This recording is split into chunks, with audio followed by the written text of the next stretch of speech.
ವ್ಯವಸ್ಥೆಯನ್ನು ಮಾಡಿ ಕ್ಯಾನ್ಸರ್ ಆಸ್ಪತ್ರೆ ತರ್ತೇವೆ ಅಂದರೆ 3 ತಿಂಗಳು ಪರ್ಮನೆಂಟ್ ಕ್ಯಾನ್ಸರ್ ಆಗ್ದಂಗೆ ನೋಡ್ಕೋಬೇಕು. ಕ್ಯಾನ್ಸರ್ ಆಗ್ದಂಗೆ ನೋಡ್ಕೋಬೇಕಾದ್ರೆ ಈ ಕಾರ್ಖಾನೆಯನ್ನು ಪ್ರಾರಂಭ ಮಾಡುವಾಗ ಇದ್ರ ಬಗ್ಗೆ ಚಿಂತನೆ ಮಾಡಬೇಕಾಗಿತ್ತು. ಒಂದೇ ಕಡೆ ಇಷ್ಟು ಕಾರ್ಖಾನೆಗಳು ಬಂದರೆ ಟೋಟಲ್ ಡೆನ್ಸಿಟಿ ಆಫ್ ಪಾಪ್ಯುಲೇಷನ್ ಎಷ್ಟಾಗುತ್ತೆ, ಟೋಟಲ್ ಏರಿಯಾದಲ್ಲಿ ವಾಯು ಮಾಲಿನ್ಯ ಎಷ್ಟಾಗುತ್ತೆ, ಇದು ಯಾವುದನ್ನು ಮಾಡದೆ ಪೊಲ್ಯೂಷನ್ ಕಂಟ್ರೋಲ್ ಬೋರ್ಡು ಅವಾಗ ಎಲ್ಲದಕ್ಕೂ ಕ್ಲಿಯರೆನ್ಸ್ ಕೊಟ್ಟಿದ್ದಾರೆ. ಪ್ರಾರಂಭ ಮಾಡುವ ಪೊಲ್ಯೂಷನ್ ಕಂಟ್ರೋಲ್ ಬೋರ್ಡಿಂದ ಹೆಂಗೆ ಪ್ರಾರಂಭ ಮಾಡ್ತಾರೆ ಅವರು? ಪೊಲ್ಯೂಷನ್ ಕಂಟ್ರೋಲ್ ಬೋರ್ಡ್ ಕ್ಲಿಯರೆನ್ಸ್ ಕೊಟ್ಟು ಮಾಡಿ ಈಗ ಪೊಲ್ಯೂಷನ್ ಕಂಟ್ರೋಲ್ ಬೋರ್ಡ್ ನಾವು ನಿಲ್ಲಿಸ್ತೀವಿ ಅಂತಂದರೆ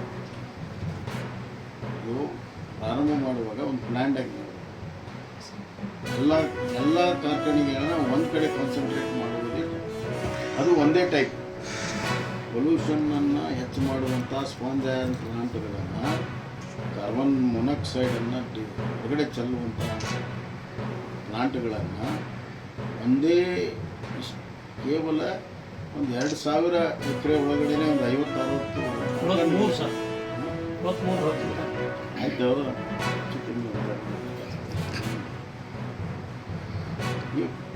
ಅವಾಗಲೇ ಸರಿ